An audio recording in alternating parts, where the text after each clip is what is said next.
Hello, everybody out there in radio land. Y'all are listening to Media Cyphers only on 89.1 WIDR or online at widerfm.org. As always, the following thoughts, views, and opinions are not necessarily those of 89.1 WIDR or Western Michigan University, no matter how dope or insightful they may turn out to be. So today's show, we're going to be jumping right in. We've got some good-ish news coming from Lansing I want to talk about. Um, we do have some updates later on in the show about some things going on at the national, international level. As always, if you're first time listening, this is a weekly program, Media Ciphers. We come onto your radio dial and we give you the news from a working class perspective, talking about what's really going on here in Kalamazoo, the state of Michigan, the so-called United States, and the rest of the world. From a working class perspective, generally calling out the establishment on its BS, and as the name of the show goes, um, closely examining mainstream corporate media. Um, the first story I want to jump on today, and I really wanted to also kind of hit on some of the historical context of this next one.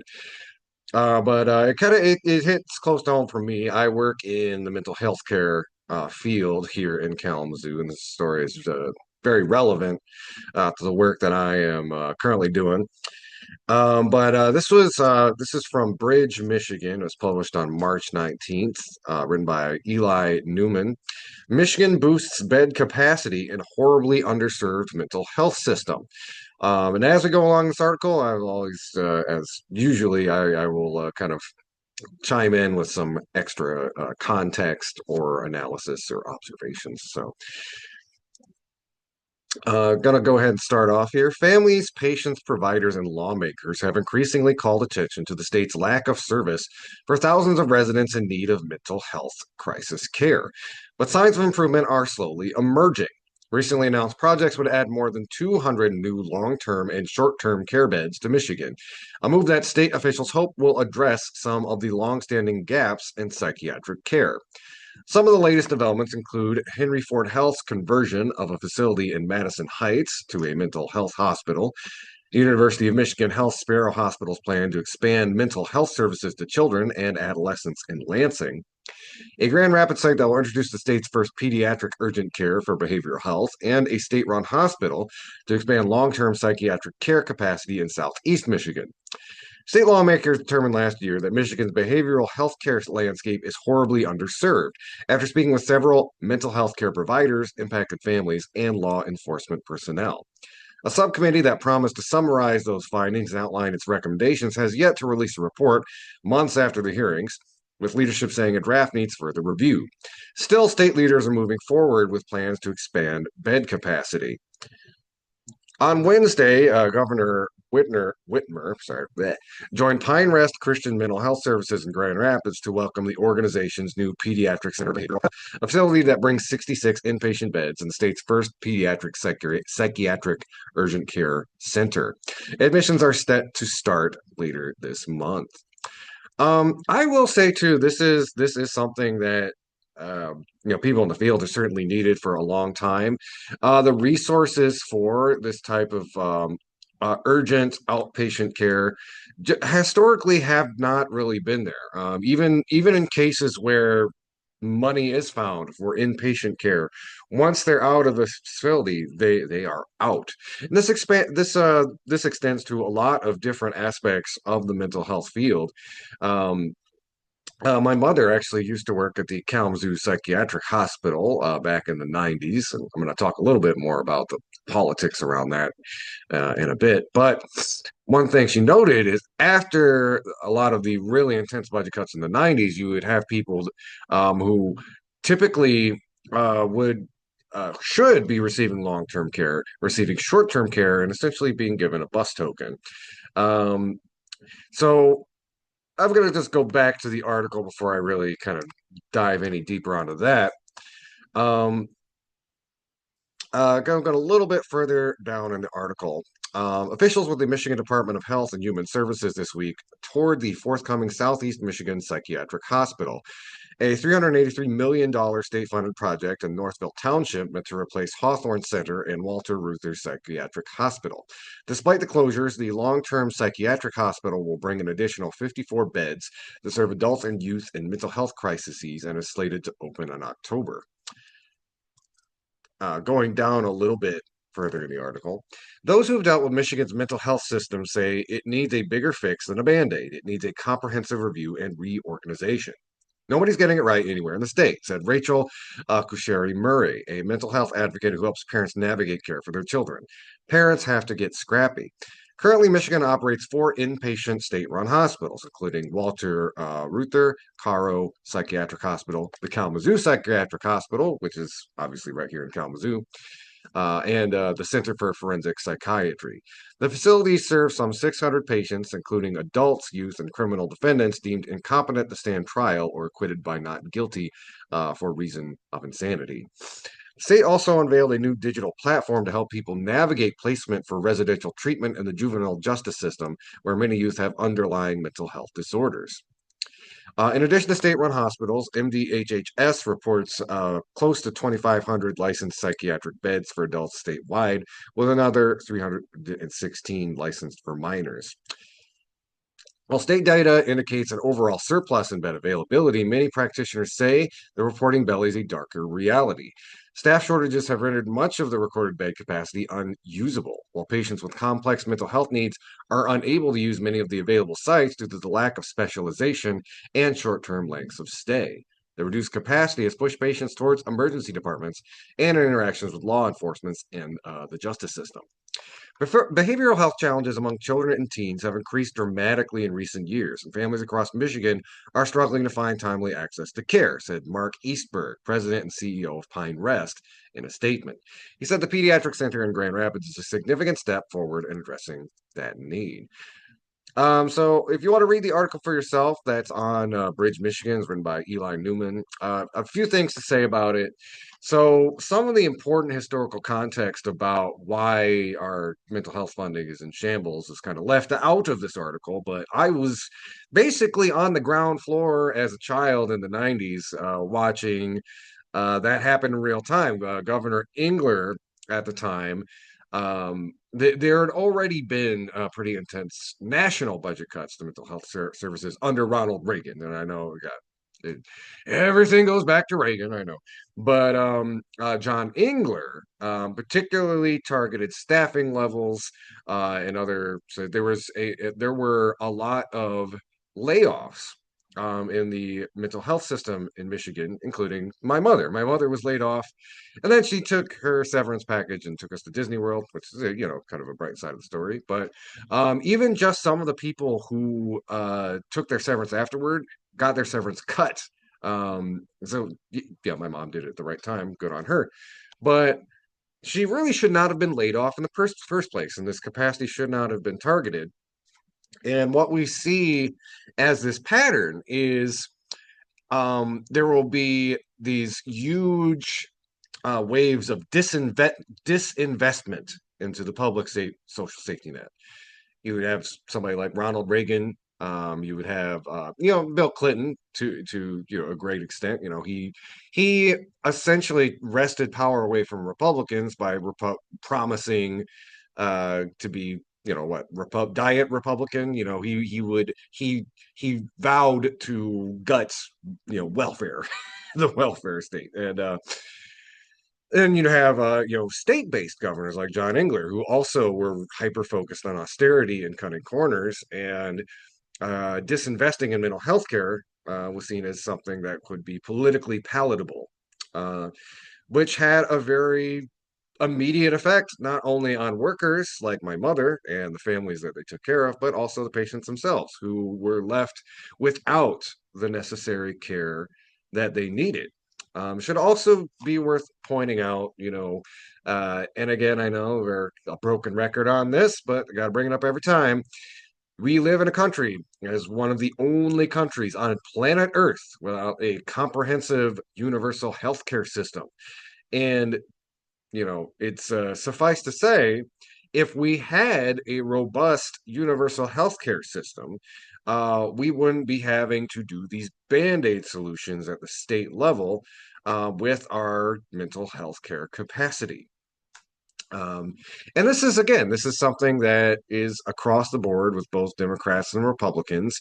Nobody has really pushed forward Medicare for all, save for Bernie Sanders, a handful of progressives in Congress, but generally everyone else, Democrat, Republican alike, shy away from the idea of a comprehensive federal healthcare system, even though that is a model that works and it works well everywhere else on the planet. I would also point out too that this isn't an accident. John Engler, he was a conservative Republican governor, and granted, the politics of the '90s were a little bit different than what we see now. Although a lot of those seeds of the more kind of radical politics that we're currently living through could be seen back then. But there was this kind of disdain for, and they got a lot of rhetorical mileage out of the idea of the public purse, people's taxes being used for people who don't, quote unquote, deserve it. Of course, you turn your head the other way, and we're probably going to be spending another 200 billion on a very ill-advised military action in Iran, which could pay for a lot of mental health care for a very long time. So again, that is just a little bit more of the context around why doesn't Michigan and the rest of the country really have better, more comprehensive mental health care, healthcare system, I should say. We're going to take a quick break, come back. My co host Lawrence will be joining me. We got a lot to talk about on today's show. Keep it locked. Y'all are listening to Media Cyphers only on 89.1 WIDR or online at widerfm.org. You can also find us online at Media Cyphers on Facebook, YouTube, and the Media Cyphers Kalamazoo podcast you can find on most podcasting apps. Keep it locked. Y'all listen to Media Cyphers, your source for political revolution.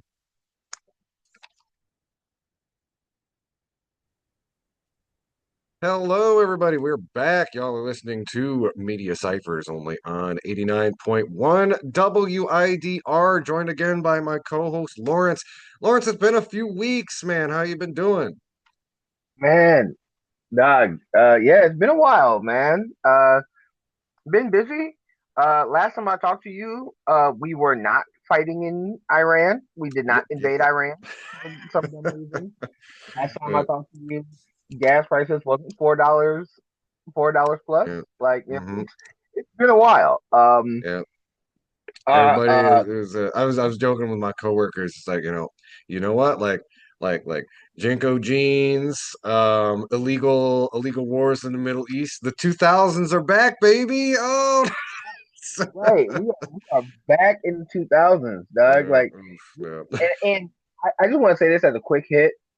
Uh, when I see political pundits like Stephen A. Smith or others talk about uh, if VP Harris comes out and say that she was right again, that they're going to lose it, she did say Trump was going to take us into a war.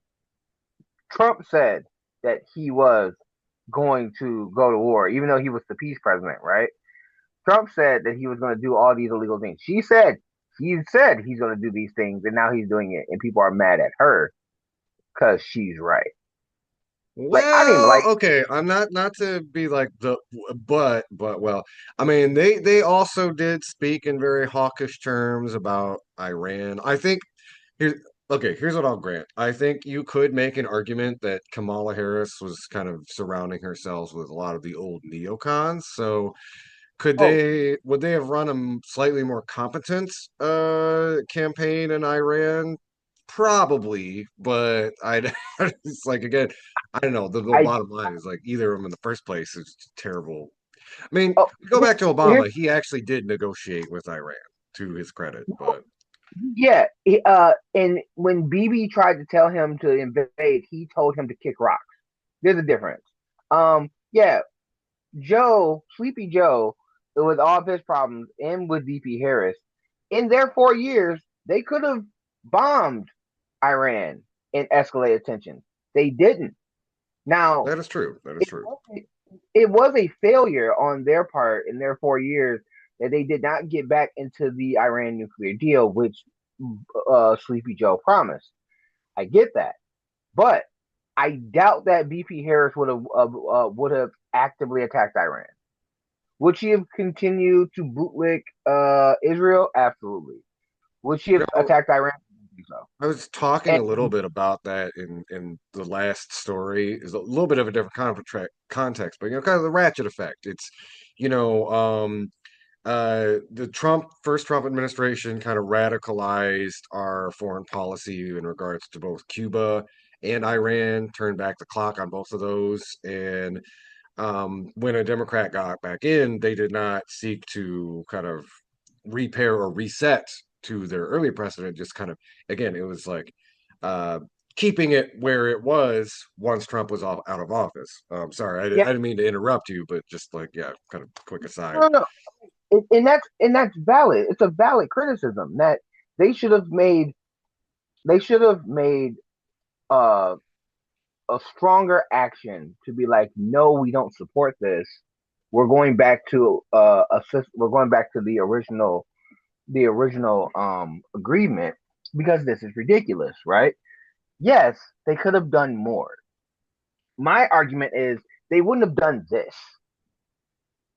I am perfectly okay with the argument that when the Democrats were in office, they could have done more to ease tensions in the Middle East and not let Bibi Netanyahu and the Israeli government bog us down into another forever war. Or give them a That license to kill, basically. yeah, Yeah. what 100% valid. Not arguing that.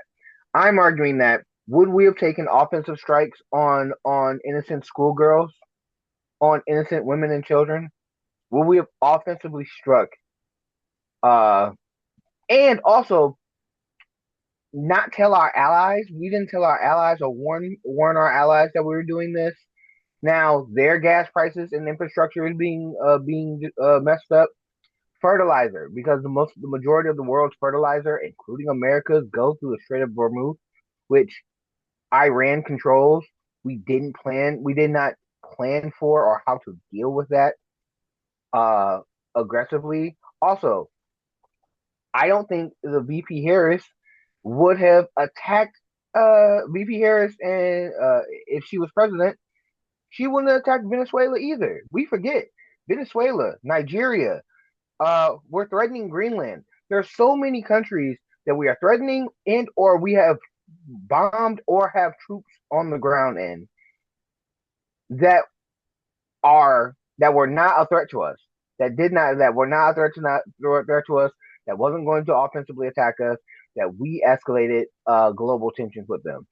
As many criticisms as I have of the Democrats, and especially the corporate wing of the Democrats, they wouldn't have done this. I And think, this is why yeah, and this is why you've seen from the right wing political pundits, even the great person, the Nazis like Nick Fuentes, they're praising Joe Biden and President Obama. These are right wingers that was calling those men the Antichrist socialist Muslims, and they're praising the foreign policy of those presidents. Like that. That was the craziest thing that I saw last week in this yeah. week. I'd say like this whole Iran thing, it's been very interesting. It's like Epstein files level as far as like the fractures it's creating in the base, because a lot of people again took it at face value, like I'm the peace president. I'm like, and granted, during Trump's first term, he did plenty of interventions. If he and obviously, I think the thing that it's like they framed it around, we don't want these costly regime change war interventions, and this is exactly what Iran is looking like. This is not going to be, this is going to take it feels much more like Vietnam than even like Afghanistan or Iraq did. um and His intervention as president killed an 8-year old American girl. I want mhm. everybody to not forget that.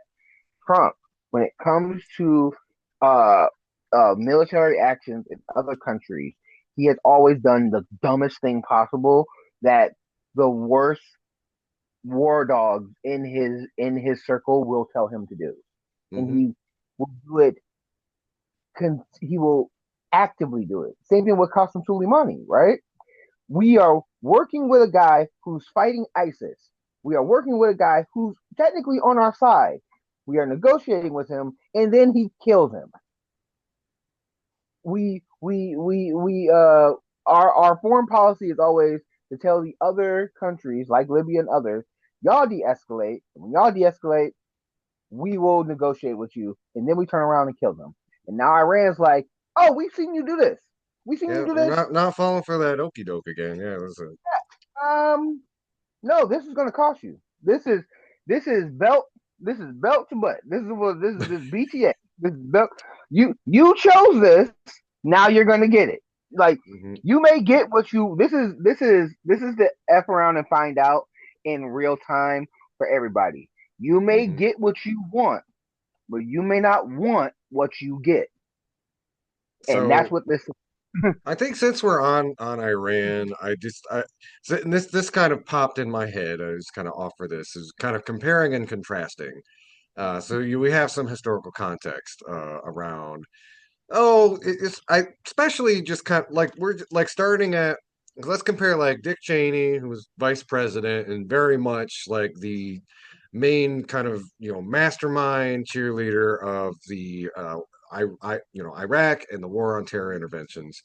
Um, contrast that, compare and contrast with Anthony Blinken, who was Secretary of State under Biden, and then Pete Hegseth, who is currently Secretary of War.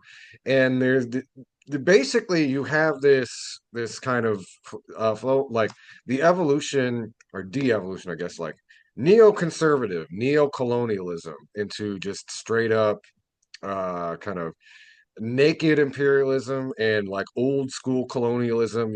Dick Cheney, when he set his sights on Iraq, it was largely, with dollar signs in his eyes. And, as badly as that turned out, there was a plan. There was like a strategic plan involved. And fast forward to somebody like Anthony Blinken under a Democratic president, trying to coach a lot of these things in softer language while softballing the fact that he is intentionally and deliberately ignoring an ongoing genocide and uh, arming the genocideer. In that case, that's a situation where Washington is they are materially supporting somebody who is doing an aggressive fascist colonizer action, but they have this kind of plausible deniability. That whole last year, Biden's like, "We're working on a ceasefire. We are," and as it's come out, that was a total lie. They weren't working on any kind of ceasefire.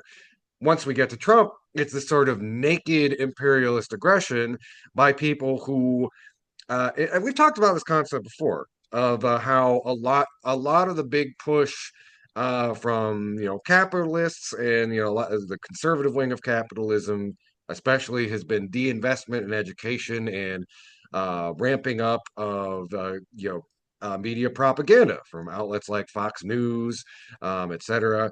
So you have this generation of was brought up on that. They don't understand the game that's being played. So it's the idiots have taken over the idiot house. In the case of Pete Hegseth, you have somebody who basically has the strategic wit and acumen of somebody who played with GI Joes in their sandbox and is applying that to a very geopolitically complex country like Iran.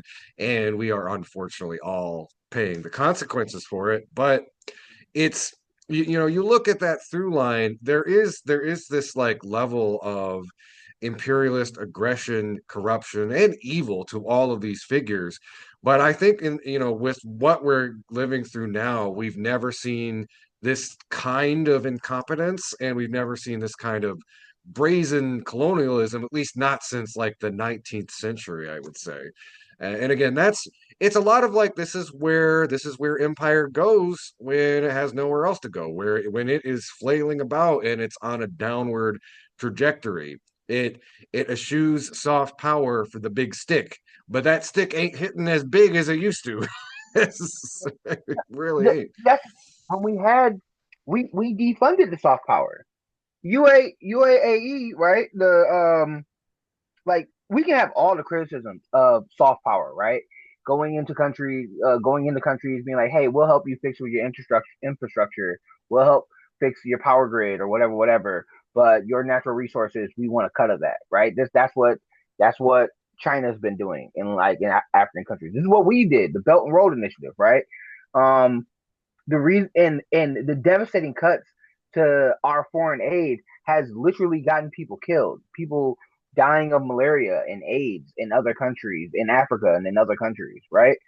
It's it's not like we can't use soft power and to further our agenda and to make the world better, right? To keep Mhm. everybody safe, right?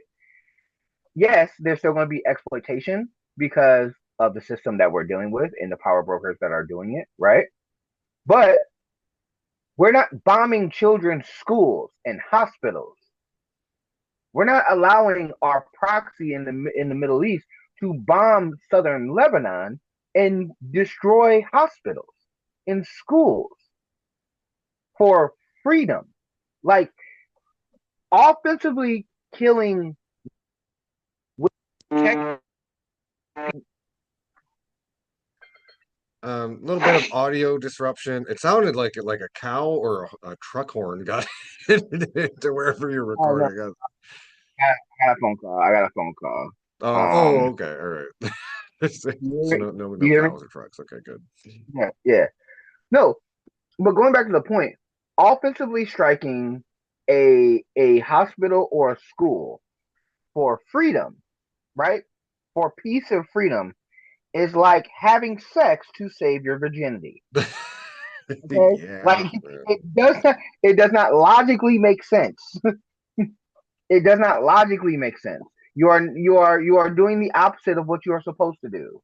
It's like saying I'm gonna go vegan and then I have a carne asada with bacon and eggs on top. You know what I'm saying? Like I'm like, nah, bro. That's not how we get here. No. Yeah, and I commented on this last week, but I think people do need to be really it's a lot of what the mainstream media is reporting on.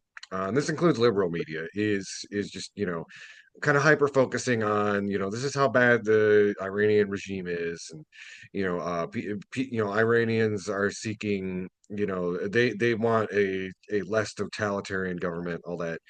And I mentioned this last week, but it bears repeating. When in some of the initial airstrikes, the United States killed a lot of the opposition leaders who were for a more democratic Iran. Some even, going so far as to support like a more kind of like democratic socialist state. United States bombed those people. So we should really like have no pretense that like this is a war for the democracy for the people of Iran. The United States plan is to reinstall the Shah, which, by the way, if you know your history, that worked out so well in the 50s. Um, which the sarcasm is the Iranian people have been through they've been through this, they've read this book before. And unless you're talking to some of the most reactionary aspects of the Iranian diaspora, whether they are an Iranian who supports the regime or denounces it, they do not want the monarchy back. And that's what the United States has on offer, because that is who we are guaranteed to know will be like a pliant client ruler in Iran. And Correct me. that is more valuable to the United States government than democracy, even though, of course, the Shah and the monarchy had a terrible human rights record when they were in power. So, please don't get it twisted. Don't think like any part of this is fighting for the freedom of Iranians. It is fighting for the interests of US capital. Just you know, uh Yeah. Correct period, me. Correct me stop, if I'm etc. wrong. I would say, correct me if I'm wrong, but didn't us installing the Shah create Al Qaeda? Not Didn't that not lead? Al Qaeda, but but it did create the soil for the Islamic Revolution, which is the government that's currently in power. It was a reaction to the rule of the Shah, who was a secular ruler, but who was also a brutal dictator, which caused the people to rise up. And there's a very interesting and much richer history around the Iranian Revolution. It, if actually, if folks are interested in like a more kind of personal narrative account, Persepolis by Marjane Satrapi is actually a pretty good read. Because it kind of it kind of her family, she was like a family from a family of Marxists, and during the Islamic Revolution, is actually like a lot of the kind of religious fighters and like the more left wing elements work together to overthrow the Shah, and then unfortunately, a lot of the more left wing elements who fought in the revolution were thrown under the bus or in prison, that sort of thing. So, but But this goes back. I But this goes back to the point that if the people that we should be negotiating with, or the people that we should be having talks with, are dead, and then because of our attacks, they've decentralized their government, we may have a deal with one of the commanders, but because their command of their multi-layered army is dispersed by are led by different people, we might have an agreement with one person, but the other generals or stuff are going to be like, oh no, we are we are going to continue to attack until we feel like we are safe again, and that might not be for another sometime past never. Like yeah. like like like Yeah, it's I think it is worth noting, like, kind of the big development this week is like, are there or are there not negotiations happening with Iran? And I think you pointed out earlier, like the Iran. Iranians are kind of fed up with all of these kind of they've what they've recognized rightly as fake negotiations that the United States has kind of been using as a stalling tactic in order to get strategic military advantage. So that's one thing. They're like, we're not going to keep falling for this. Two, you know. Donald Trump views everything as a business transaction. Is like, oh, we're gonna go make a deal, and he's been talking a lot about it. Like the start of this, we're gonna make a deal with Iran. I'm talking to one of the top people, and of course, a lot of people should be incredulous because the top person right now is I forget his name, but he's the former Ayatollah's son. And if you're looking at the situation from their perspective, this is a man and a government who, through their military action, murdered your entire family, like literally, Yeah, like son Ayatollah and Amani. yeah. Ayatollah Amani. Yeah, And so, from your perspective, this like greasy American pedophile is trying to kind of back away from the crap he started. Even if you were at a strategic disadvantage, which actually Iran's kind of more at an advantage than they have been at some time, I don't think you would want to go back to the negotiating table with that person, and that's where the current Ayatollah is at. It it's it was a very predictable hornet's nest that Donald Trump stuck his mushroom in. Although I think now he's trying to blame Pete Hegseth, and we'll see how long he lasts. He might go to the same retirement home as Christy Nome soon, but yeah, yeah, it basically it was a lot of people manipulating the president and things. This is going to be a really quick, fun up. It'll be just like Venezuela, and he's even talking about that. Like we're going to find somebody plying the government, like in Venezuela. But the idea of doing that in Iran is just so unrealistic. The dynamics are so different that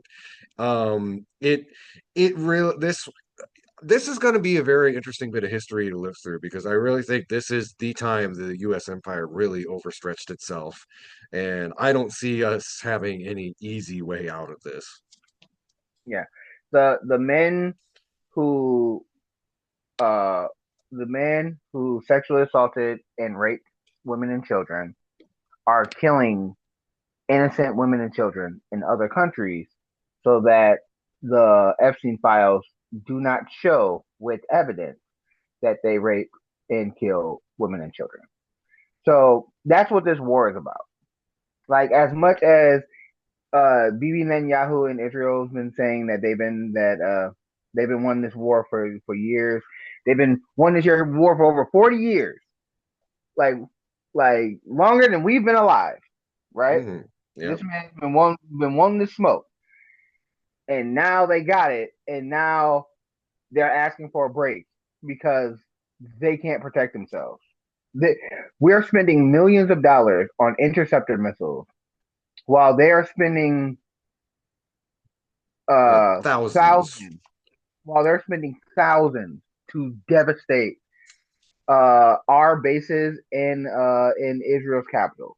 Yeah, they have a really like this, I listen to a few like kind of like like lefty ex-military podcasts. Colonial Outcasts has been doing some really good analysis on this, but something they point out is just like, you know, Iran is not like Afghanistan or Iraq. They have like a huge industrial capacity, and their offensive capabilities are very agile. Like they can produce more of these drones and these cheaper missiles than our interceptor missiles can really, catch.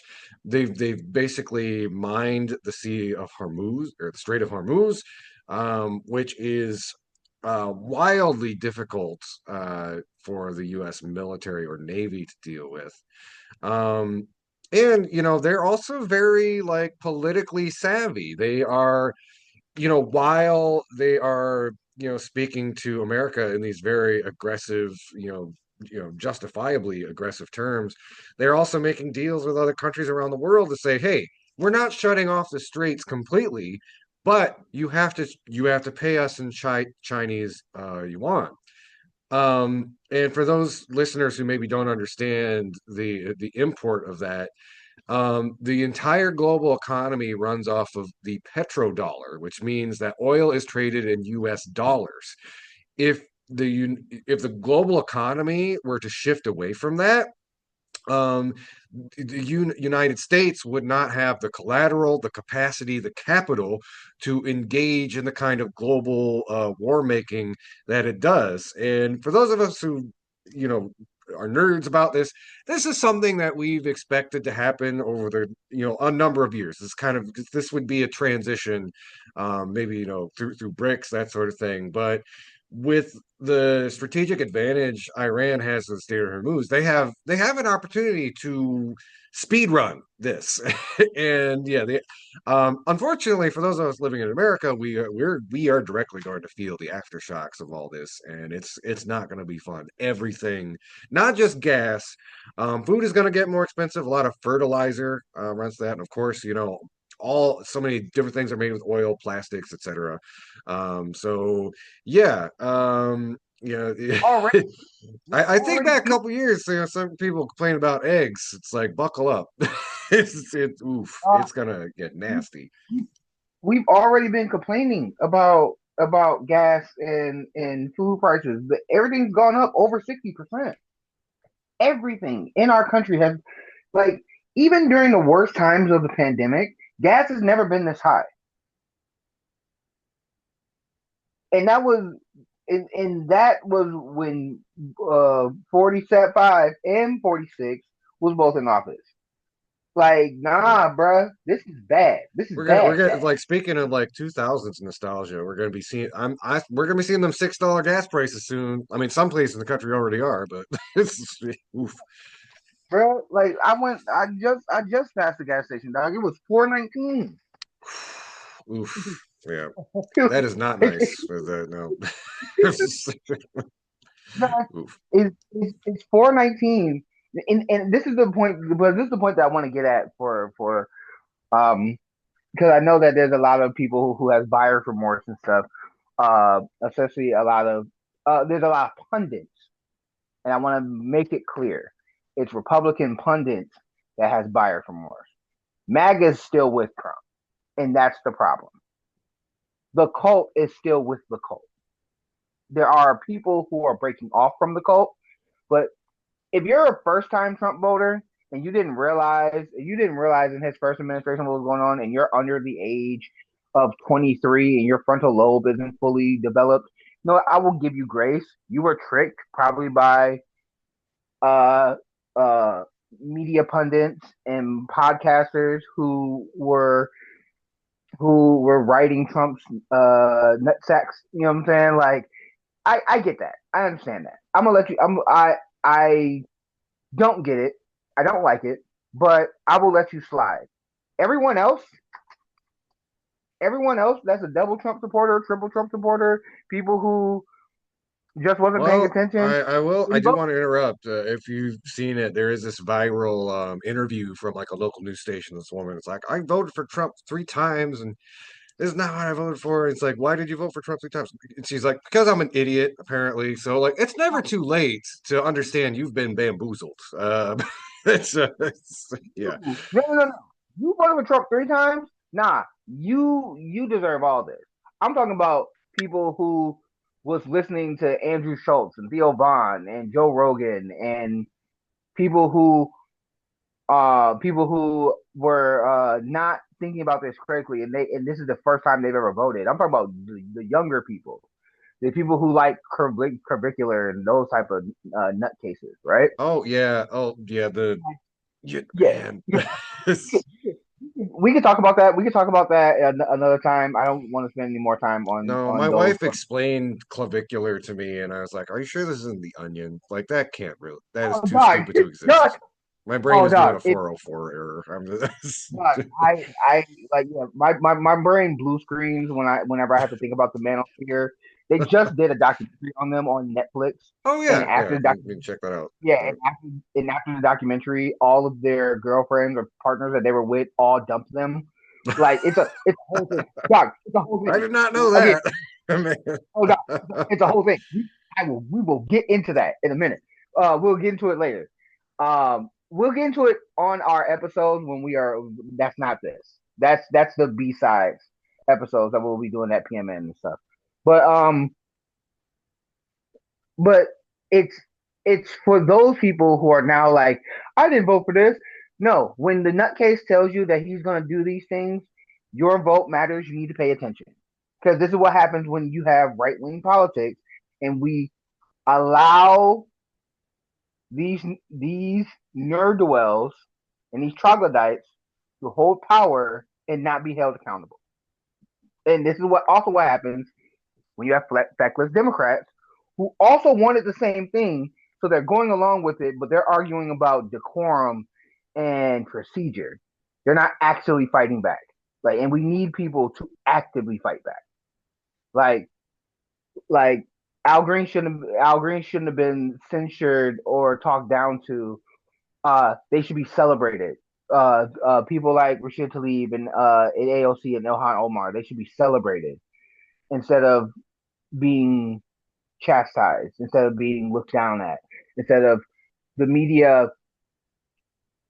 talking about Zoran Mandani's wife's tweet instead of the actual good things that they're doing to fight back against the overreach of this government, right? There is this kind of like weird schizophrenic element to liberal media that, if you've been paying attention, it's like in one hand they will like they'll talk about like Trump is an existential threat to democracy, and then like anytime a politician like Al Green or Ilhan Omar speaks out of turn or reacts as one would to acknowledge, hey, like if there's a fascist in charge of America, there's always like this tone policing that happens afterwards. It's like, well, that just they shouldn't have done that, shouldn't have spoken out there. What is it? Not politeness, decorum.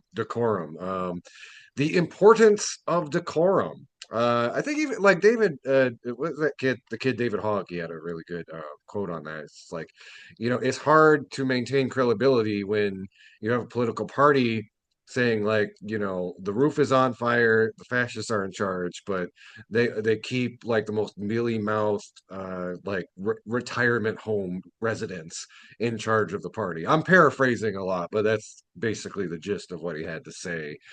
And you see that again also like in the media. It's like the media, even the media that platforms people who talk about us being in a fascist crisis, also will talk negatively about anybody who's actually doing stuff about it. It's pretty wild. Yeah. Speaking of, as a quick transaction, since we're talking about political power and manipulation, right? Perception and manipulation. We recently, I haven't talked to you in a while, but we recently had some elections. We recently had a few different elections, special elections and primaries. The most recent one was in Chicago, right? Oh yeah, yeah. And you saw the influence of money in politics. We like, and this is the difference between left wing populists and progressives, and then you talk about right wing populists, which or just right wingers. Everyone in America has realized that a foreign country is spending money in our politics to push an agenda that benefits them in their country, right? That's is and we're talking about AIPAC and AIPAC's influence. So much so that their brand is so toxic that they started funneling money into other programs, into Yeah. other organizations to hide the fact that they're spending money on candidates that will continue to fund the genocides and offensive attacks that Israel is doing.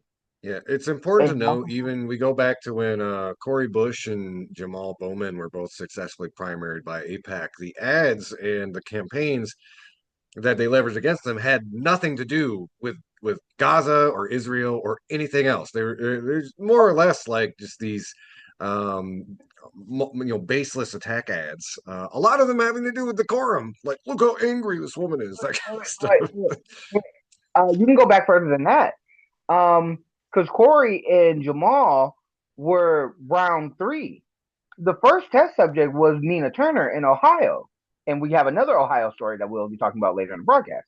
But remember, Chantel Brown was losing that election against Nina Turner until AIPAC came in and dropped $20 million That's right. into that race.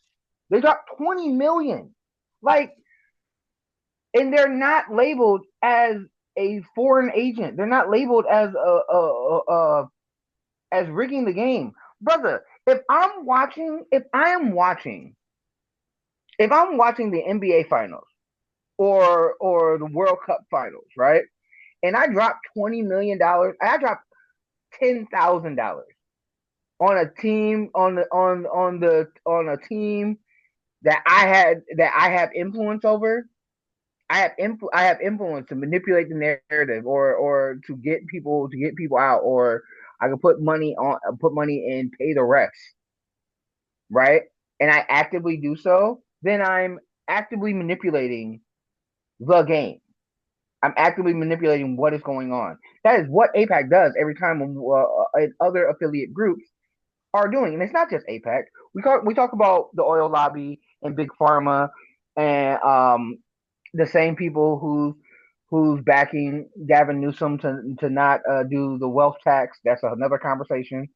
But when they're able to do that nakedly, and we don't actively punish the politicians that are receiving that money, we do not actively shame them. We do not publicly shame them.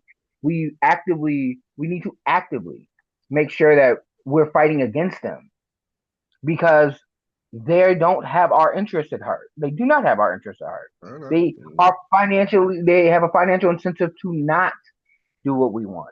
And Well, what the American people don't want to do is die for Israel in another forever war. that's been one of the more fascinating things to watch since this whole Iran thing started. Is APAC is going to be around for a while, and I think they're going to use increasingly subtle or try increasingly subtle methods to influence our elections because I think they're starting to realize that there is this broad like post partisan consensus in the American electorate that is increasingly against Israel. And I'm not just talking about people who are left or center left. I'm also talking about a lot of people on the right who, unfortunately, a lot of them fall in these anti-Semitic rabbit holes. But some of them just also, I've been seeing a lot of like I can't be part of MAGA anymore. I thought it was America first, but now it's Israel first. It's just, so like people are starting to realize it's like these people just want to be like the big bully in the yard in the Middle East on our dime, and people who even had maybe more like closely ideologically aligned with that before are getting really fed up with it, which kind of leaves APAC in an interesting position because they used to just run ads being like, this person's against Israel, and then like that would be the end of it. But uh, politicians running on a anti-genocide or like critical Israel platform have been doing very well in the elections that they've run. So yeah, APAC is going to have to get a little bit more stealthy with how they influence our politics because so much of the electorate has turned against them in the last four, is it three years? Yeah. Yeah, like Um, like when you see things like vote Chicago women and things of that nature, when the names of these shadow groups are progressives for women and that's that, and then you look and the funders are the same funders of APAC and things of that nature. We have to call it out. We have to be better at the policy, not just the policy that we talk about. I'm talking about progressive candidates, but also the politics. I'm thinking very in particular of Cat Al-Ghazal in what was it, District 9, or in that race where she was, I think, either second or third, but there was two other progressives that was also in the race that would not get out and endorse her. Like, I understand that we don't have that every state doesn't have ranked choice voting, just like in New York. But as progressives and people who care about these issues, if you are under 10% and you are a progressive splitting the vote, it's better for you to get out the race and endorse the progressive that you agree with, so that we don't have some tool some tool that cares more about their donors, care about the rich donors' tax cuts or the lobbyist agenda than the American agenda. Like we, as as political pundits and as strategists and as activists, need to be much more militant and disciplined in how we speak about and do these actions, because they're going to continue to split us until every county has ranked choice voting. They're going to continue to split us, and this is how we will continue to get more Chantel Browns and more uh,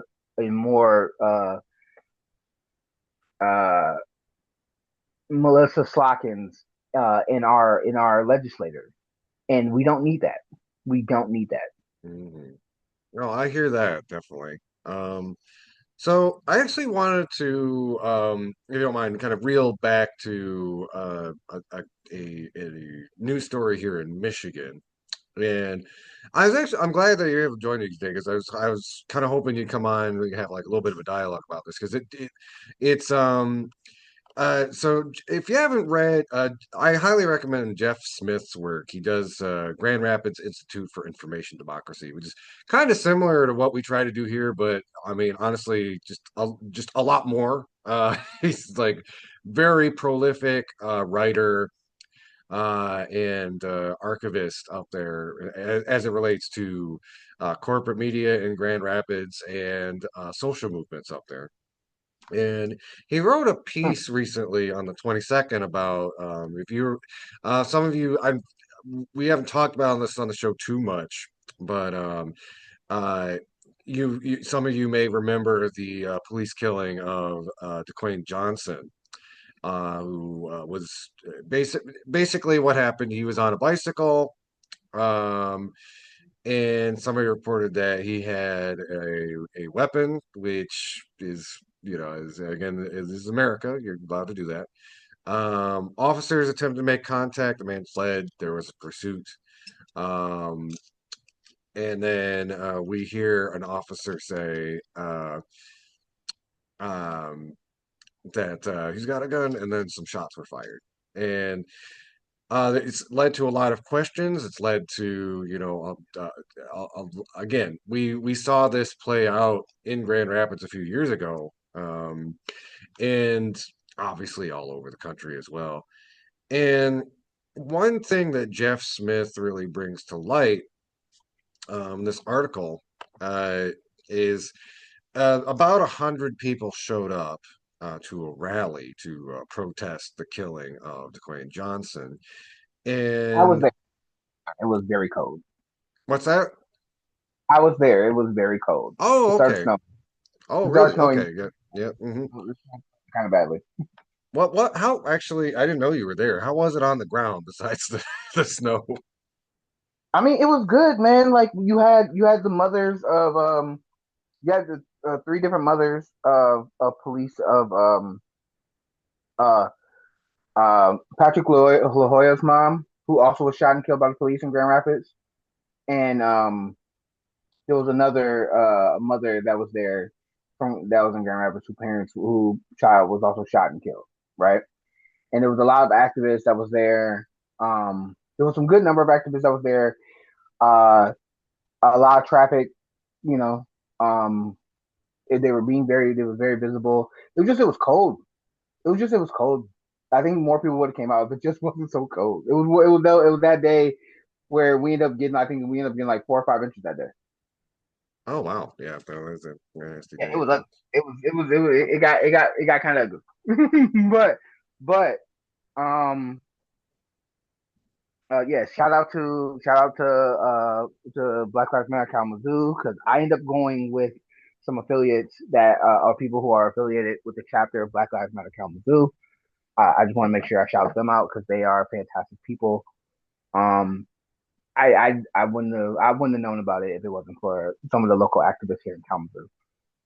But I wanted to go and support because we have seen too many times in uh throughout since BLM and even before then of police officers getting away with obsessive force and lying to the public about what happened to cover their tracks. Right? The same thing happened in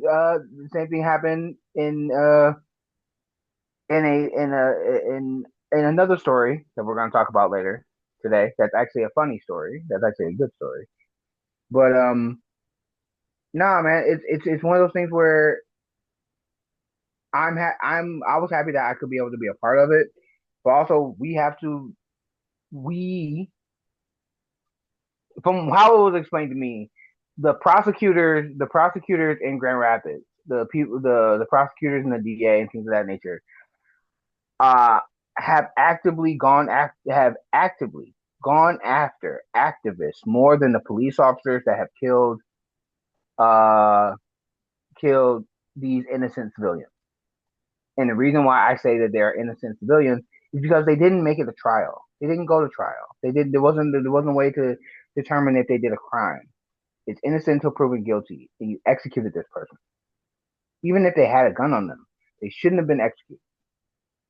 We have seen too many videos of of white people who have been detained by police, have been stopped by police, who have weapons, things of that nature, and they don't get popped off.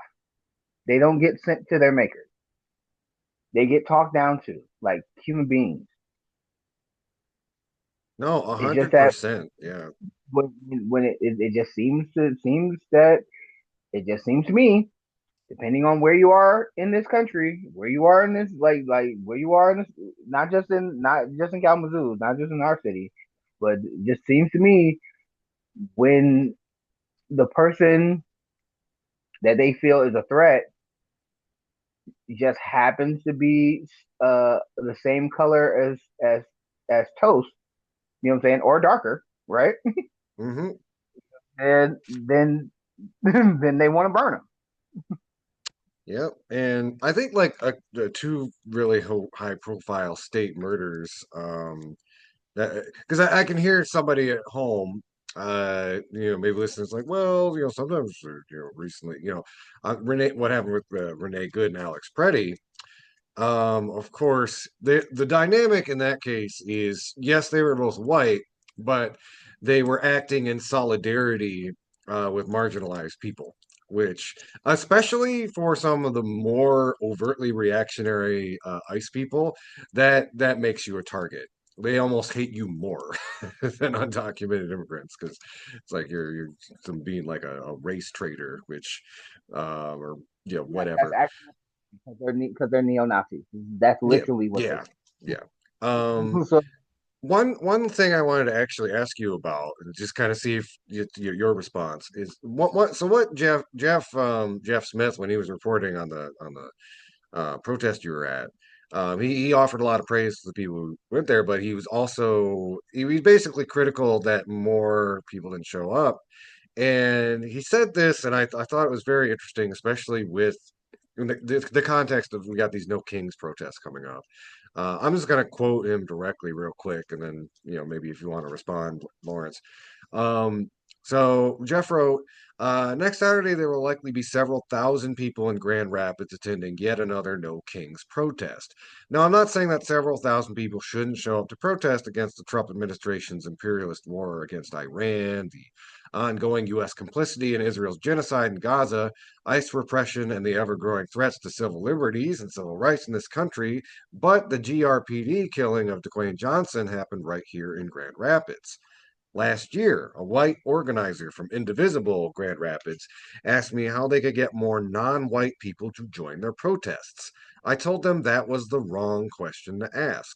The question we need to be asking is when are white folks going to start showing up when black people are being murdered or thrown in jail for resisting police brutality? When are white people going to practice real solidarity with bi-indigenous people of color communities and immigrants who are constantly being targeted by state carceral violence? And just before I toss it to you, Lawrence, I think what Jeff is really getting at with this is, and this is something that we've kind of critiqued on the show before, is so we've got another No Kings protest coming up. And it might break some records. There might be even more people out in the street than last time. But I think what was really being pointed out here is how how movements and moments use their energy, which is to say, you know, yes, it is maybe like important and fulfilling at these No Kings protests to like say I am resisting, I am against this. It might even be a good opportunity to network, but um, I think we have a lot more leverage against our local institutions than we do at the federal level. And it's the kind of numbers that No Kings Grand Rapids will likely pull this weekend could have been very much needed at the protest you were at, Lawrence. And I yeah, think sometimes there is a disconnect between some of these newly activated people and people who've been doing this work for a while in understanding how this kind of movement energy can be best used. Because, I'll be frank, it's good to see people go out into the streets for No Kings, but if there's no escalation, if there's no action, if there is not trying to onboard those people into existing struggles, then it's kind of a pep rally. So, and, and that's Lawrence, maybe your that. thoughts. Well, that's exactly my point. It's it's. I agree with Jeff mostly on the part about people being um, people not showing up when it's an issue or people not showing up or people just not being informed, right? For the longest time, this is something me and you talk about. A lot of people are just not informed. They don't know. That's true. Yeah. A lot of people are just very busy on doing their 9 to 5. A lot of people are just trying to trying to see how they gonna make enough money to get some gas, right? Hmm. Um, I do find it difficult, or I don't want to invalidate what Jeff is saying because I do actually agree with what Jeff is saying. Um, it can feel like people will come out when it's their best interest, right? And people feel like the overreach of Trump is in their best interest, but not realizing that the local sheriff's department, the local DA, the local um, police, in their interactions with you and your community affects you, and like the local lawmakers, they affect you more often than the national and international gambit. So we need to pay attention to all of it, but we need to especially pay attention to what's going on in your city and the injustices that are going on in your city. I think that's where a lot of where some of I can't speak. It sounds like that's where a lot of his frustration is because it feels like y'all don't come out when this hits your next door neighbor, right? Hmm. And we on in the people who are in the activist space. When I say we need to be make sure that we understand that a lot of people are not informed. They're not getting the local news probably is not going to talk about it. Local there was local news that was out there, right? But the majority of the people that I saw had their phones out. Like it was social media and getting and spreading out the message of what was going on, right? Hmm. And we have to be much more active into saying we are going to we're the next city council meeting. We want to bring this up. We want to we want to talk about the officer that was involved in the shooting. We want transparency. We need to demand these things of those from those who are representing us, not just nationally or statewide, but also locally. And when we're not doing that, then we're just cosplaying. We're just cosplaying, and Hmm. that's where that frustration comes in. Yeah. I feel like a lot of people uh, don't know when their next city council meeting is. When's the last time there was a conversation about the budget? When was the last time? Do you know who is on your city board? Do you know who is in direct contact with the sheriff or the police officers who were involved in that situation? And actively being active about holding those people accountable. I can see why it's frustrating from an organizer's perspective because it's like, dog, we need more y'all. We need more people out here. Yeah, we do need more people of color, and we need the entire city to come out. But we need to be like this actively all the time. We cannot take Yeah. a break. We And cannot take a break. to be a little bit on the more hopeful end, like we when we gather in numbers and really put pressure on the system, people can get a lot done. I know this is going to sound like kind of a weird comparison, but I just thought of this in the context of there's this court case moving forward at a that went forward at U of M, um, that is kind of ruled in favor of anti-genocide protesters. You remember some of our coverage from last couple of years. U of M in particular was getting in a lot of hot water for being particularly punitive towards anti-genocide pro-Palestine students. And I think back, so Dana Nessel at the start of last year, there was a raid on like a student organizer's house, a couple of those houses, and it made national news.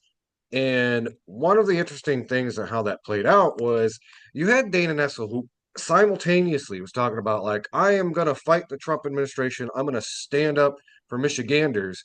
This was happening concurrently while Trump administration was targeting anti-genocide protesters all over the country.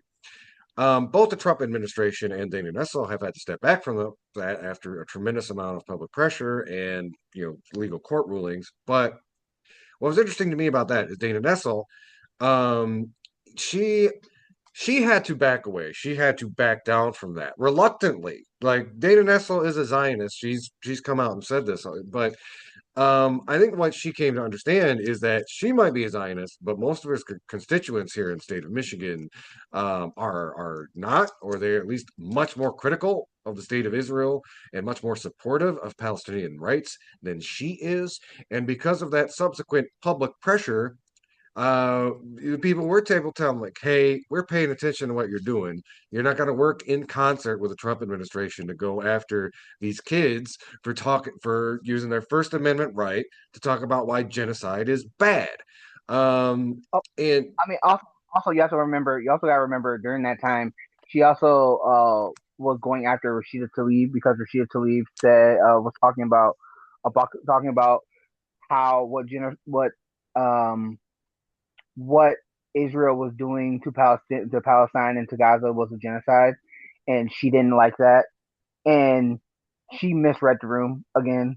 Like, yeah, but yeah, continue. I'm sorry. So, just as a quick hit from that, I referenced this. I'll put the article in the show notes. I'm not going to read the whole thing, but it was the CARE, or the Council on American Islamic Relations. They have a case, and the U.S. District Court for the Eastern District of Michigan is going to allow a civil rights lawsuit to move forward against the University of Michigan. So again, that's a big W for them and for a lot of the student activists who were targeted over the last couple of years. There's an article about it from Michigan Advance we'll put in the show notes. But I just did want to throw that out there while we were on that little subtopic. But yeah, To get back to the main topic, yes, as organizers and as activists, we should actively try to make sure that we are engaging with community, no matter what community that is.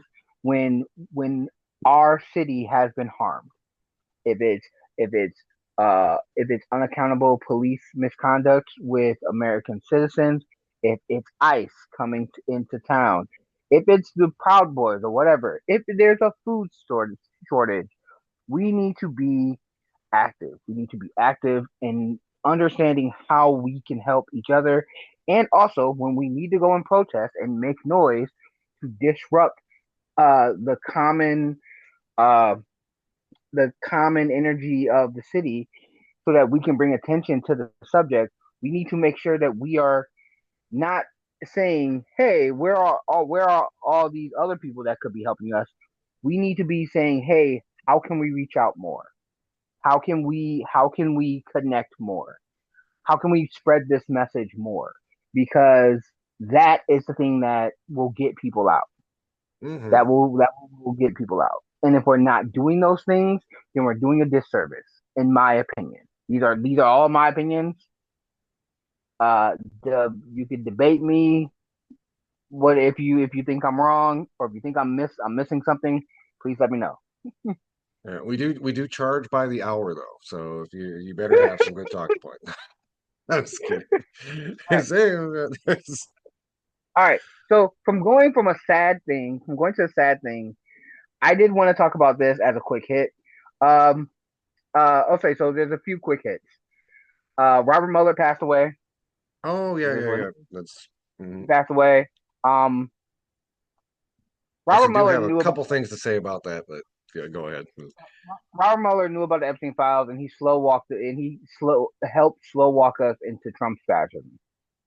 He knew about the Yeah. Epstein files, and he slow walk us into fascism. Like, he might have been a very good person. He, as a Christian, I'm sad because, again, this is a father, a husband, an uncle, a brother, a cousin, right? Someone in their family has lost a person that that was probably a staple in their family, right? So from the human perspective, I am sad for him and his family, for his family, right? Because loss is loss, and I'm not gonna do that. At the same time, when you had power to affect our country and you chose to slow walk that power, and that's led to our current fascism, that's also on your record. I cannot look away from your inaction to hold people of power accountable. And Robert Mueller did did that. He did not hold people that was in power accountable when he had the power to do so. I would also say I have kind of a critique that it's not even so much about Robert. Is it Mueller or Mueller? Mueller, You, Mueller, whatever. But it's less about Mueller and more about like I and this might make some people mad, the Mueller cult. If you remember, and we talked about this a lot on the show back in the day, during Trump 1.0. Um, it every week we had like a new update about and this was you particularly saw this on CNN, MSNBC, um about there's some new revelations coming from Mueller's investigation. You had a lot of these kind of liberal uh white liberal protests. There's like it's Mueller time. Mueller's gonna and I honestly think that was one of the more damaging things to happen over the last 4 years. And that is less a result of Mueller than it is America's media ecosystem and the Democratic Party, because Trump, what Trump 1.0 could have been, would have been like kind of a referendum and a hard look in the mirror of like, this is what, this is where America is at. There needs to be a really intense course correction.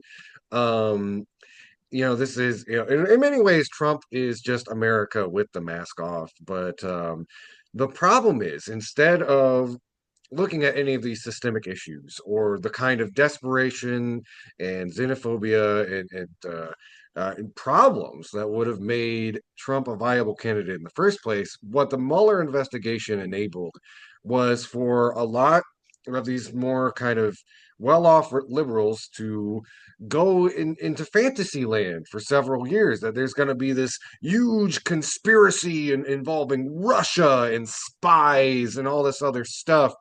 It made for really good television, but at the same time, Trump was committing crimes out in the open, both crimes unique to Trump and crimes that are pretty common for any American president to be making. But it just took up so much oxygen in the media ecosystem for such a long time that I think like a good comparison in I was ragging on No Kings just now, but I think one of the mistakes that they're fixing is understanding that Trump is more of a systemic problem. It's not just about him, um, and even recognizing that the Democrats are a big part of the problem as well. But what the obsession with the Mueller investigation was kind of this distraction from asking those deeper questions about what does the country really need? How did this happen? Even in the context of like Hillary Clinton doing a post-mortem on the Clinton campaign. It's much easier to say that there was Russian interference that caused this to happen. Of course, well, not to say that didn't. Other countries interfere in our elections. We were just talking about Israel, but at the end of the day, something like Trump would have been possible if there was not a problem at the first place. And instead of taking some time and energy to diagnose and treat the cancer, we were reaching for the healing energy crystals of the Mueller investigation that was going to wrap everything up like a spy movie, instead of dealing with the problems inherent to American capitalism. But yeah. for me, for me, there were legit things in the Mueller investigation that Trump should have went to jail for. Um, Oh yeah, no. the Not, consistent, not to the discredit like some of the work he actually did there was solid. It's again, it's not so much about Mueller. It was about this just just got blown into this much bigger thing that was giving people like Rachel Maddow like really good ratings. So yeah, sorry to interrupt it. no, I agree. For me, there are parts of it that I agree. The issue that I have is that there were things that was in that investigation. We're talking about the selling of his property to Russian oligarchs. If we're talking about him breaking the emoluments clause in connection Oh, to the investigation, right? Um, his kids basically saying that they're getting they're getting their investments from the Russians when it came to the golf his golf resorts and things of that nature, right? There's there's too many like even if you was to say that the P tape or whatever was garbage or things of that nature that was more salacious, right? hmm. Which I can see as being salacious, being out of pocket, and all that stuff. There are too many things that was in the Mueller report that if it was any other president, if it was President Obama that was tied to those allegations, or if it was Biden tied to those allegations, and you have to remember Jimmy Carter had to sell his peanut farm I was just thinking because about that. because Yeah. of the emoluments clause. Trump hopscotch, hop, skip, and jumped all over those legal precedents, and it was proven in the Mueller report. He crossed those lines, right? And It's the funny, issue it that I almost seems kind of quaint now. Like, I mean, early on in this next administration, he just gets like $1 billion plane from Qatar, and we're just like, I mean, we but know it's wrong, but I think we're just so exasperated. We're like, oh God, but, it's, but that's also my entire point. I'm like, no one should be above the law. And we talk about law and order as much as we as the liberals and progressives. We need to be the no. We're about law and order. We're not just about law and order when it comes to brown and black people and immigrants and women's bodies, right? No, we're talking about law and order for white collar criminals. Y'all need to get this work too. That's the whole reason why BLM and the Women's March and No Kings. That's the whole crux of why these movements are there. We need for those who are people who are in positions of power who are doing crimes to be held accountable. Mr. Mueller's entire job was supposed to be making sure to keep him accountable. If you want to say that like the memes and the discourse that it has also been proven, a lot of the botted accounts on X, on Twitter, on a lot of these social media accounts, they're not even American accounts. They're from Russia. They're from Europe. They're from India. So it's not like these things on social media does not play a factor in how we interact with the world and how we interact with the information that is given to us. It's also how are we holding those who are benefiting from that, who are paying for that, who are choosing to do that accountable? And Mr. Mueller didn't do that. And that's the thing that makes his death sad. We had a moment. We had a moment to do the right thing and we went left. It yeah. went left. Mm-hmm. So, And I so mean, you that's see, kind of see echoes of that too in like the J6 investigations when it's like, yeah, this so, guy tried to overthrow the government, and you're like, well, what you gonna do? people that were pardoned by Trump because of J6, then turn around and did child predator stuff with kids again. There's so many people that was a part of J6 who end up shooting someone or doing another crime. Those people should have been in jail for the rest of their lives, not even for the rest of their lives. Because I'm a bit of an abolitionist in some of my commentary. That's a different conversation. Um, but a lot of those people should have been rehabilitated and educated on why what they were doing and how they were doing and what they did was wrong. And a lot of those people just were going to offend again in choosing to do so. So, Yeah. so I honestly, I think the Chinese got it right after the Chinese Revolution. They made the emperor a street sweeper. So like, honestly, yeah, you don't need to like send Trump to the gulag or like to the hangman's noose. Just make him a janitor. Oh, but the cleanest floors, believe me. Yeah. Make him a janitor in the most high active train station or indoor public transportation station. Yeah, yeah, that's how you do that. Actually, he Um, might need some help. We can, Joe Biden, he did a whole bunch of war crimes. He can be his partner. It's like, no, Jack, you can't mix the bleach and the pine sol. You're gonna get us killed. And the cleanest floors, believe me. I'm sorry, I've thought about that a lot. I almost wrote a play about it, but Joe Biden and Donald Trump, a couple of bickering janitors after the People's Revolution. Anyway, let's yeah. maybe let's move. No, okay. So the other quick hit that we have to talk about. Um, Chuck Norris also passed away. This is a bunch of news. Chuck Norris also passed away. Just like Hulk Hogan, I feel the same way about Chuck Norris, right? Like On. I, I was with my mom used to watch Walker Texas Ranger all the time. I used to watch it with her. Like the character of Chuck Norris, the mythos Oh of yeah, of the crazy facts about Chuck Norris, like those joke yeah. books, right? I watched a Uh, lot of cheesy '80s action movies growing up, so I know where you're coming from. And also, I'm a so millennial, so I remember that was like one of the first memes was the Chuck Norris yeah, jokes. But right. You know what I'm saying? Um, look, he was a right wing country boy, MAGA dude, right? In his personal life.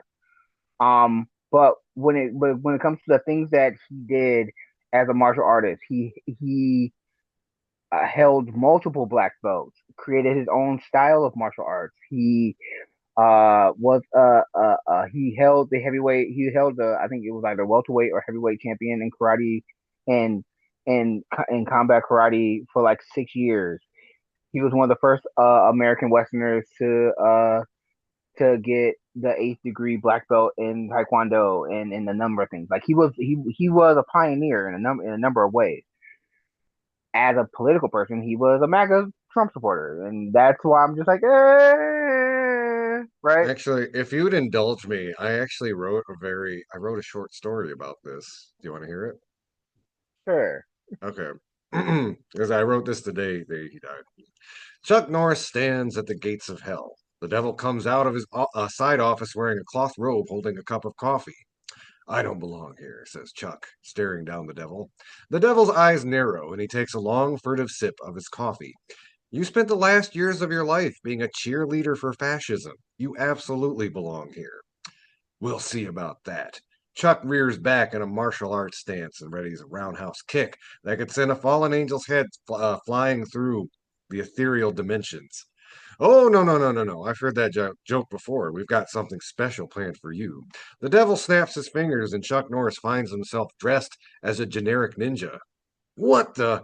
A door crashes down in front of him. Behind the door, wearing a denim vest, blue jeans, and a pair of aviator sunglasses, and it's none other than young Chuck Norris. Young Chuck Norris says woodenly, "Time to spend eternity taking out the Nazi trash." This is unbelievable. From the next cell, Chuck Norris hears a voice. You're telling me, brother? The sound of Andre the Giant farting in Hulk Hogan's face for the rest of time can be heard while young Chuck Norris beats Chuck Norris into the inner strata of the earth. The end. Oh, that is wow. That's wild. That Yeah, is right. I don't know how I feel about that, but I that's I have an mean, hey, English degree, folks. I don't use it as often as I should, but something no, I with mean something like that. that's wild. I don't know how I feel about that, but yeah, like look, it is what it is, man. I didn't agree with his political takes. I still enjoy him as a character, right? Um, my favorite, what was it in the 1001 facts about Chuck Norris? My favorite joke in that book is still uh due to Einstein's theory of due to Einstein's theory of relativity. Words. Yeah, Due it to happens. Einstein's theory of relativity, Chuck Norris can roundhouse kick you yesterday. Like, Man. like that's fantastic. Yeah. Like, but yeah, like Doc, he supported right wingers. He was a conservative. It just is what it is. As a what do you expect from a Texas cowboy whose best friend was a black dude in his TV show That's true. Walker Yeah. Texas Ranger? Mhm. His best friend was a black guy, right? And he yeah, like it just is what it is, man. He sold a lot of Bowflexes. Oh my God, the Bowflex commercials. Anybody who Right, was alive and saw late night television between 95 and like 2015, you were the right. Bowflex. Like Oh my God. it was Bowflex and his action genes, right?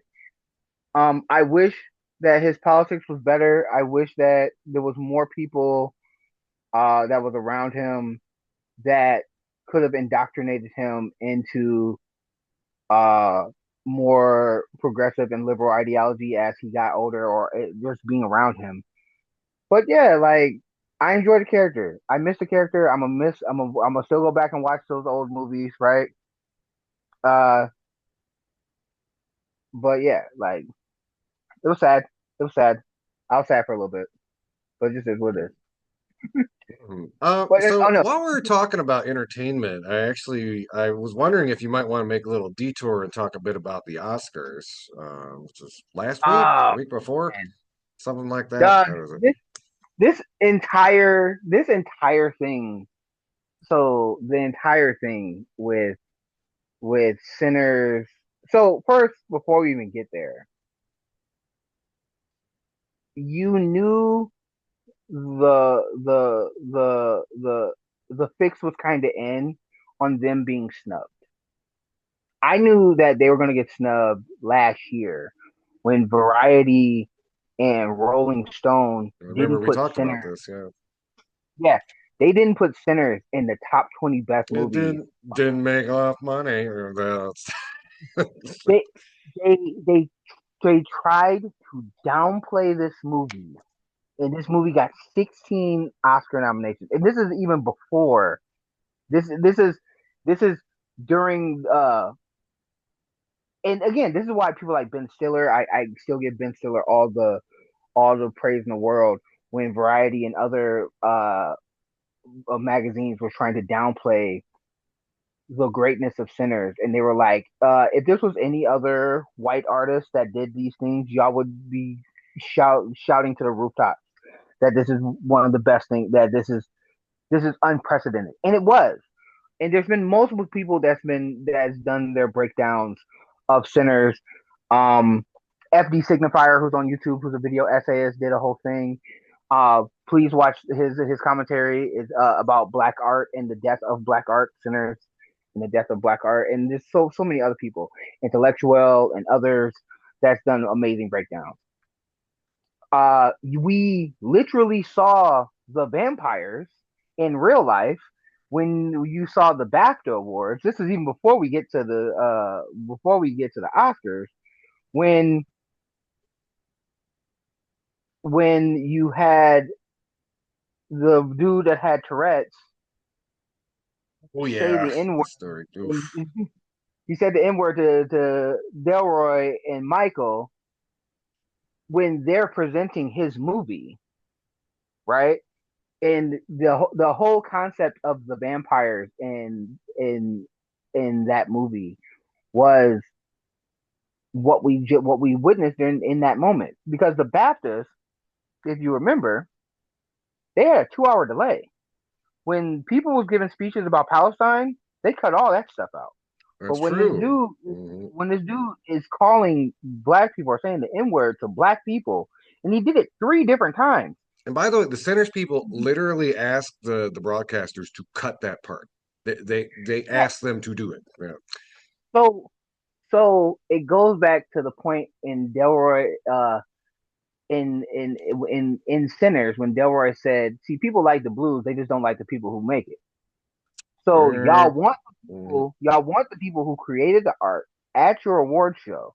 You wanted the notoriety of them being at your award show. but you don't protect the people who are there when they're harmed, right?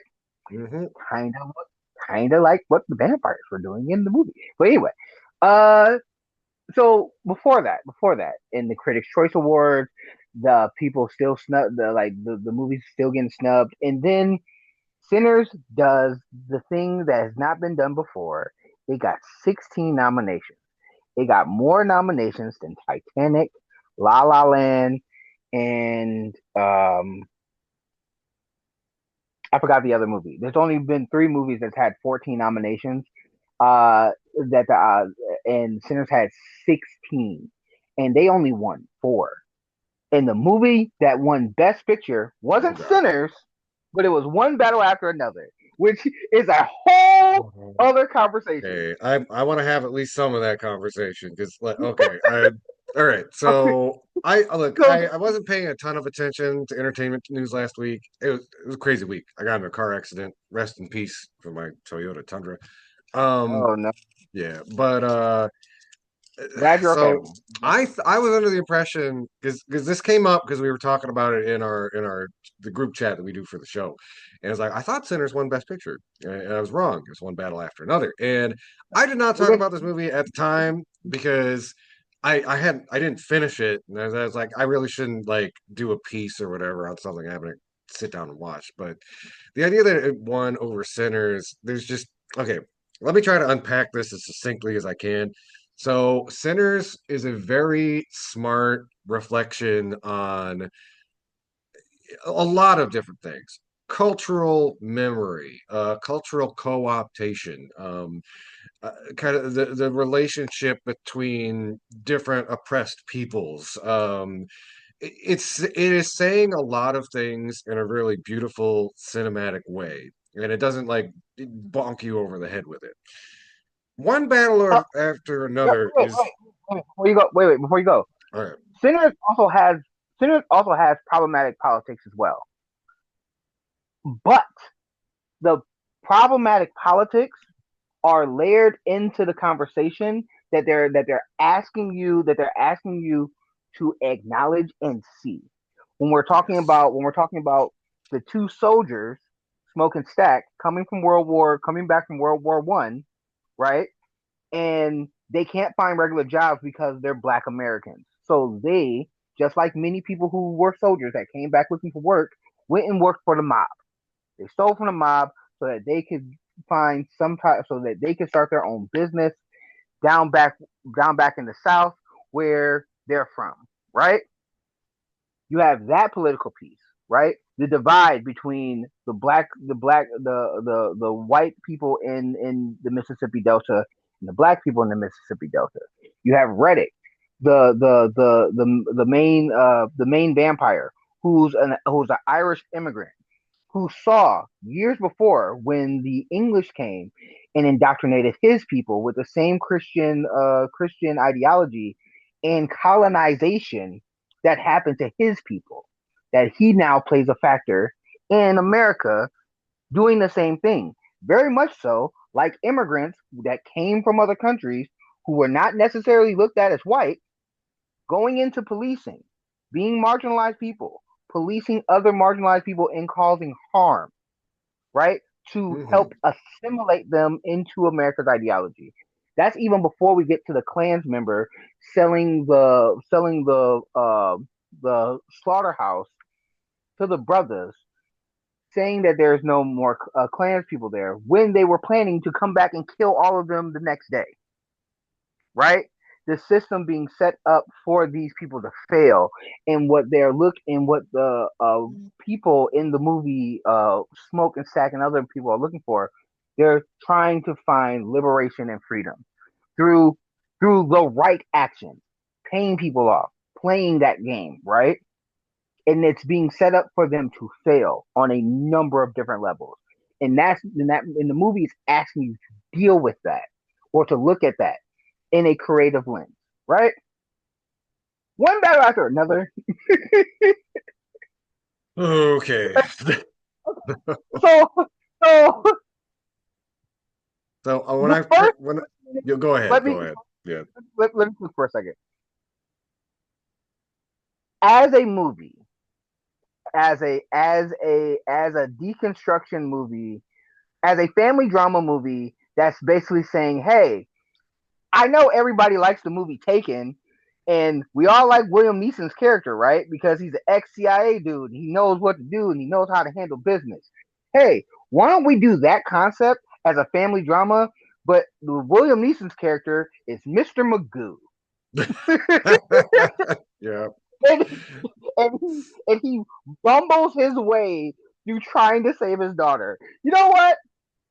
Cool. As a concept, fine. I'm okay with that. The first 20 minutes of this movie made me so angry. Oh man, that's Uh, exactly, yeah. Me and Emily tried to watch it. We got about 10 minutes in, had to turn it off. And yeah, I'm sure so, you'll explain a little why. so, so yeah, the reason why it makes, again, there's other people who broke this down. FD Signifier did it again. Foreign Men in the Foreign Land. There's a bunch of black women that also critiqued the movie and had an article. It was called One Fetish After Another. And a lot of it is tied around the fact that when this movie came out, Ashada Shakur passed away. And Tiana Taylor is, in many ways, a direct representation of Ashada Shakur. And it is playing in black women's faces. It is playing in the legacy of black liberation. It is harmful in the politics of the people around them. And also the other character's name that I cannot legally say on the air right now, Jungle P Word, right? And her character in that whole thing. And the fact that the argument that was being made was Regina King's character is supposed to be a reflection of these other radicals and things of that nature, but it it is insulting the legacy of black liberation and black liberation struggles. It's insulting the fact that in this 3 hour movie, those women do not ad- advocate or illustrate or speak their own their own reality of why they are like this or what's making them like this. Why are they choosing this? Right? They made Tiana Taylor's character, who is a reflection, who's basically a reflection of Ashara Shakur, the Jezebel character, who is sleeping with the main bad guy, who the main bad guy is being a racist white dude, and Paul Joseph Thomas character, the dude that directed the movie, who's Leonardo DiCaprio's character. And also, Leonardo DiCaprio's character, because this is all supposed to be based off of a book, is not even in the book. Like Oh yeah, the that's right. Yeah. the things, the issues that I have isn't that it's not a good, entertaining movie if I shut my brain off from the politics that they're asking you to engage in, because it is. But the politics that they're asking you to engage in is actively harmful at work, or are dismissive and harmful at least, and is actively subverting uh, the understanding of liberation struggles at best. It is actively, when we see things and we talk about liberation and freedom and struggle in media and how that looks like and what that looks like, right? We talked about it during Black Panther, and I love Black Panther. I love that movie, but that movie also has bad politics when you sit down and actually think about it, right? But I Yeah. love that, still defend that movie to this day. That one and the second one, Wakanda Forever as well. I defend both of them. But you cannot ignore that in one battle after another, even though it's supposed to be a family drama, right? Because the politics are put forth in the first 20 minutes of the movie, and it is it is insulting. It is insulting. Oof. Yeah. Not to black women, but to into liberation struggle, because the only liberation that we talk about in this country, especially when we're talking about America, is black liberation. Yes, you had Mauricio del Toro's character, who's a Latino dude, and his stuff that he was doing. And I have no problem with them. They were doing their thing. It's how the fetishization of black women in this in I'm not gonna kink shame people, because look, I love Cardi B, I love Meg. I'm not gonna kink shame you and how you give it up with other like minded adults. is your perspective. The way it was being communicated and the choices that they made in this movie made it harmful Well, I think like to the big thing, you look at someone like Cardi B or the Megan Thee Stallion, like they completely own that. That is their like they are in the pilot seat, whereas this is Paul Thomas Anderson, who is a this very is the white white dude. This is the white director. dude. Yes, this is a white man writing these type of actions for for black women to do. That is an issue. Yeah. Yes, like Um, I'd like so my main issue with it and why like man I really Center should have gotten it over this movie. And here's the thing is it is an entertaining movie, but it's kind of it bugs me in the same way Civil War bugged me, which is it's the idea that they are going to take these political concepts and use it as a sandbox without ever really doing the homework. Um, and what I mean by that is it's kind of like if okay, let's say you have like a dog expert and you sit them down to watch Best in Show, or like maybe you have somebody who breeds horses and you're gonna watch like Seabiscuit or like some low budget horse movie. It's this in the same way because like I spent a lot of time learning my history about like revolutionary movements and stuff. It is so hard to get past that because it is an affluent white liberals idea of what a revolutionary group would look like, and the way it's juxtaposed with stuff that is just all too real was just way too jarring for me as a viewer. And here's what I mean by it. So the group in the film that they start off with, that's basically like the prologue to the rest of it, is they are adventurous. They're kind of half cocked. They're just blowing things up. That article you shared with me made a brilliant comparison. It really clicked. Was like comparing it to the Weather Underground, which was this radical, mostly like white group in the '60s and '70s that would basically do this adventurous violence, blow things up, etc. And one of the really duplicitous things that that author mentioned in that really is probably what was a good source of discomfort for me watching this movie is that they position black women as the figureheads of this really goofy revolutionary movement. It's going around, they're leaving their names everywhere. They're just like, blowing stuff up. It is a caricature of an underground group. And if you know your history, you understand like the black radical groups that were contemporaries of the Weather Underground derided them. They were the adults in the room, the Black Panthers, et cetera, et cetera, Young Lords. They were the grown-ups in the room while some of these radical white groups were going off doing goofy stuff. Um, that they said were again, this is adventurous, this is wrong-headed, their heart's in the right place, but like this is not how you do this stuff.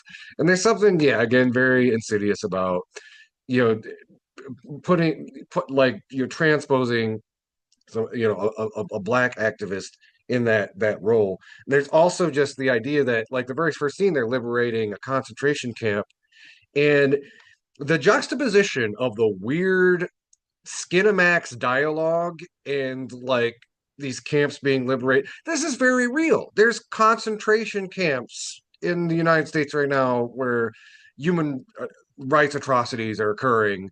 And it's like in the middle of this punchline where one of the characters is delivering a line about like, you better get a boner or I'm gonna and I'm like it's just deeply, deeply uncomfortable. And like I guess there's a really good car chase later in the movie, but I can't make it to that. Just like the way, again, it is an affluent white male liberals idea of what a revolutionary group is, which is apparently just all about they treat like a revolutionary organization like cliff diving or snowboarding, like it's an extreme sport and people just do it for thrill seeking, and then they all go have sex afterwards, and it is it is ridiculous. And I guess in some points in the movie the ridiculousness is kind of more on the fun side, but the way it's playing around with this very real history and these very real present atrocities that are going on, it was just I found the whole thing baffling.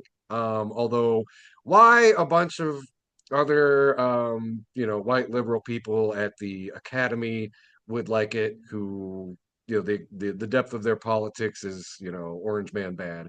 It kind of makes sense why it won best picture, but you will not find me recommending it on any of my lists. So for me, yes, there's a lot. Yeah, yeah. But for me, dog, it wasn't just that. Also, best song. Uh, uh, I Lied to You lost to K-pop Demon Hunters. Now, look, I love K-pop Demon Hunters. It's cool, but there's a whole another discussion about K-pop and how K-pop is just black culture and just black music. It's just hip hop and R&B. It's hip hop and R&B from the 80s and 90s and New Jack Swing era. That's what K-pop is now, and everybody loves K-pop. But again, it goes back to the idea of sinners, right? People like black people stuff. They just don't like when black people do it or Yeah, actually want to talk about it. Yeah. So yeah, that left a bad taste in my mouth too. I Lie to You is one of the greatest is one of the greatest songs, and that performance at the Oscars when they recreated that scene oof, that on one of stage the was best, like that is like one of the best scenes in like 100 years of cinema. I saw it in the theater and I was just like done. yeah. No, when they recreated on the stage and Sammy is walking down the steps, you see Reddick and his two other companions walk by him and give him a nod, like try to say, "Hey, can we join the party?" Like they had Missy Copeland, who was like trying to do the Timothy Chalamet movie, who was like promoting the Timothy Chalamet movie. She was up there performing. Like, dog, no, like no, no, like nah. But anyway, that's another conversation for another time. Um, uh, because we have to go back to the thing. Like, yeah, they got snubbed. They got 16 nominations. They got four of the 16. So they only got 25% of the things that they were called in. Best casting, they should have won. Best song, they should have won. Best pictures, they should have won. Delroy, in my opinion, should have won for best supporting actor. Um, but that's again neither here nor there. Uh, Michael B. Jordan became the sixth black man ever to win for best male actor. He's the sixth. So you had Sidney Poitier, you have Denzel Washington, Jamie Foxx, Will Smith, Forrest Whitaker, and now Michael B. Jordan. Right? There's a couple other people that should also there's a couple other people that should also be on that list too, but that's a different conversation for another time, and we are running out of time. And I Yeah, want to we get to this. are about at 2 o'clock. So if you had any like last things to just really quick things to bring up before we wrap it up, Lawrence.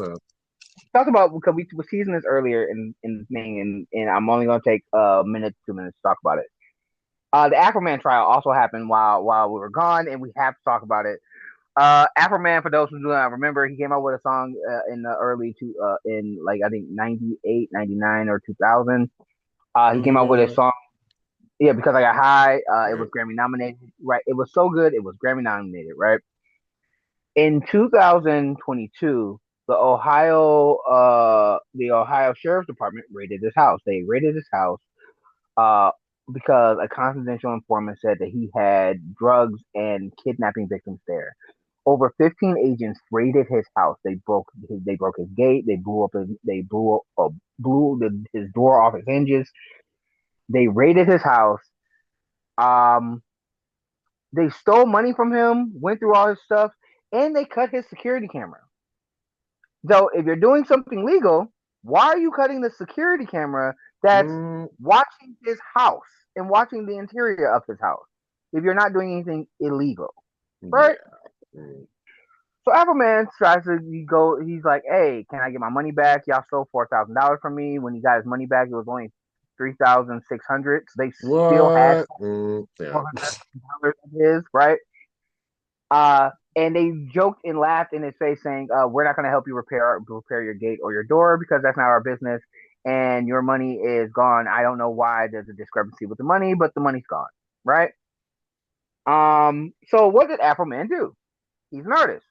he used the camera footage and the security camera footage in his First Amendment rights to talk about the police officers with bangers like "Will you help me repair my gate?"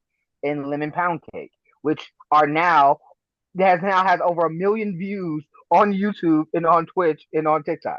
Those Right? cops inadvertently gave Afroman's career a second wind. A lot of these songs have really blown up last couple of years. Well, here's the thing though.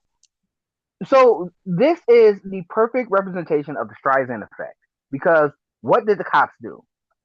They already disrespected him, and when they raided his house for no reason, they already terrorized his kids and his wife, who was there at the house because he was on tour. He was in Chicago performing. Right? They didn't give Hmm. him back his money.